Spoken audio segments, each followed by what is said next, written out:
Good evening. My name is Tom Popcheff. I'm the president of the Speedway Economic Development Commission, and I would like to call this evening's meeting to order. Let's start with a roll call to confirm that we have a quorum. I do know that Diane Masariu Carter was unable to attend this evening. She's the vice president of the commission. Mark Chastain? Here. Tom Popcheff, I'm here, obviously. This meeting has been called to entertain a resolution number 2017-03. The intent of the resolution is for the Economic Development Commission to accept the Third Amendment to the Economic Development Agreement dated November 9th, 2016, between the SRC, the town, and Wilshaw Development. At this time, I would like to ask our Economic Development Director, Tim Gropp, to give us a high-level overview of the elements of the Third Amendment. Real quick, we'll notice that we do have proper quorum for the meeting, as this is a three-person board. So, yes, Third Amendment to the Economic Development Agreement. So, last week now? Last week, correct. We approved the Second Amendment, which gave us 10 more days as we were getting close to doing Economic Development Agreement Amendment for the Wilshaw project located at 16th and Main. We have since that time hashed out all the differences between the two groups and are here to present the Economic Development amendments for this project. This was necessary due to some various multiple different things that just didn't happen that allowed us to get to closing. So there were some DNR issues, some floodplain issues, some environmental issues we had to resolve. We are still waiting on final documents to get signed from Prax Air. We've been in contact with them. I think we'll get that done next couple of weeks prior to any kind of closing we'd have on this. But just a lot of things came up on this redevelopment project that required us a little more time than originally anticipated. I know everybody's anxious to get this project going, and we've been waiting quite a while. So this amendment should be the final, always knock on wood, never say it is, but should be the final amendment addressing any issues that we had outstanding. I think looking at the amendment, anytime you open it up, you're allowed to negotiate anything in that Economic Development Agreement, and I think we took that opportunity to strengthen the towns and the SRC and the EDC's possession in the project to both free up some cash as well as fix some of the issues that just protect the town a little bit moving forward. The developer is very anxious to get moving. The developer would like to close as soon as possible because we want to relocate the utilities and get footers in the ground so we do not lose an entire winter building season. So with that said, a couple of the highlights of this Economic Development Agreement. The main one, the purpose of it is to extend the closing date. That currently the EDA was, with Amendment 2, it made the EDA expire September 21st. This pushes it back to October 21st and gives them one more renewal to November.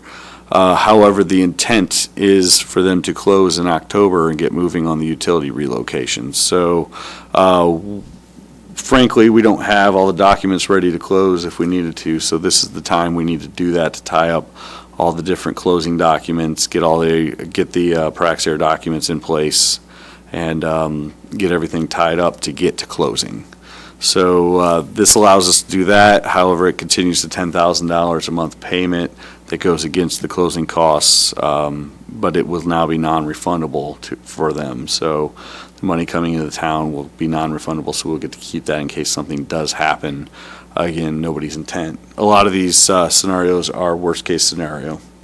We hope that they go away sooner than later. The other amendments deal with parking. It amends the language to not make it mandatory for a two-level parking facility. With the changes, a couple changes in the hotel, going from 150 rooms to 126 rooms. Part of that was designed between negotiations with Hilton and the developer. That 24-room swing helps the project out immensely. It pushes the building away from all the easement issues we were having. It also provides for additional parking. So by reconfiguring the parking lot, we lose 18 spots. We go from 232 to 214, but we're able to do that on a surface lot. And with the 24 rooms down, we actually have a net gain in parking for the project.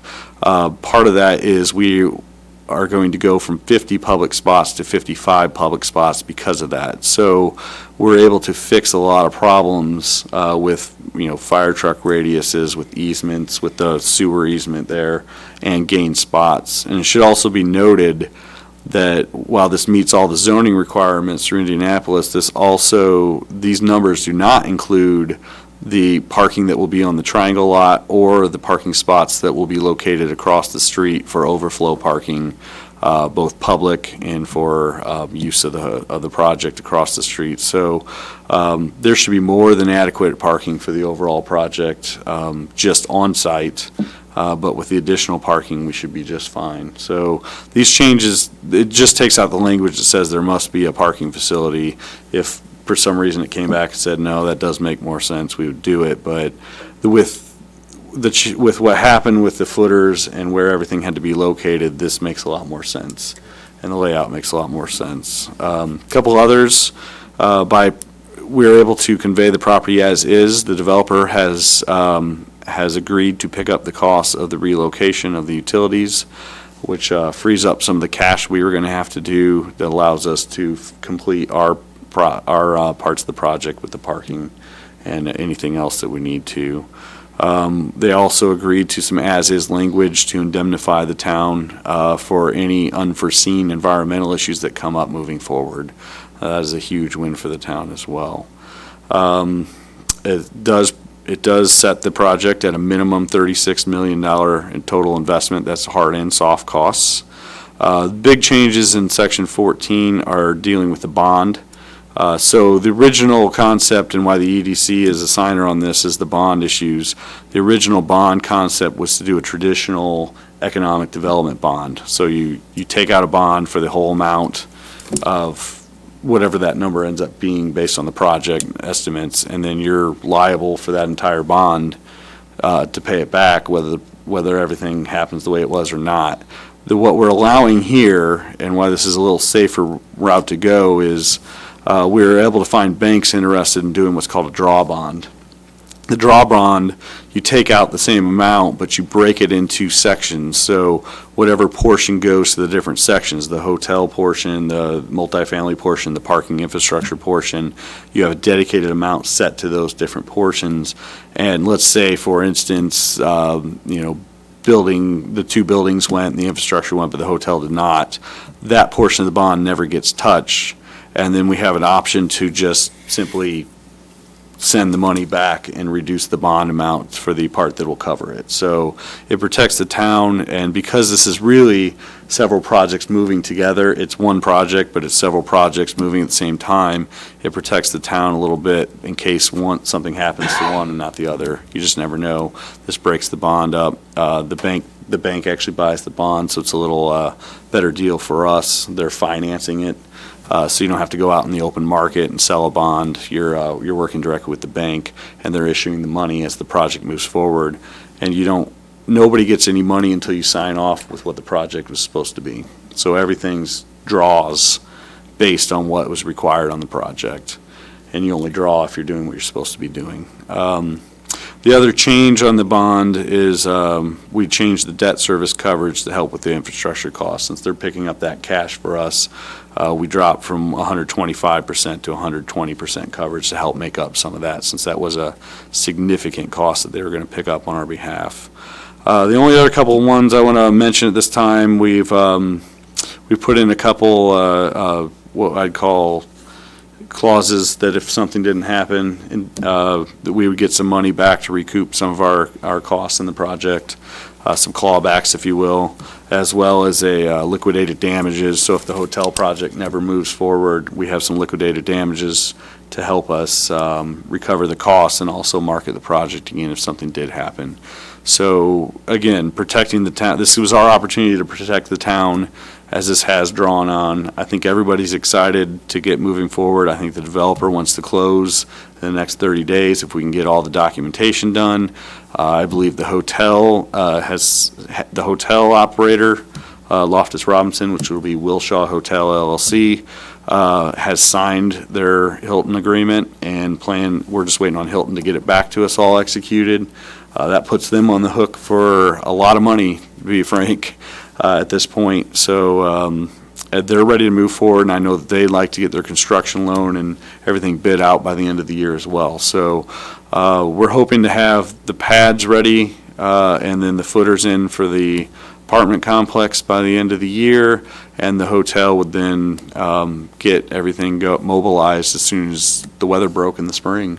So they're about 3 or 4 months apart from each other, and that's the advantage of the draw bond. If you took the money out all at once, you'd just be sitting there and your clock started. This way, your clock doesn't start on the repayment until you draw that money out.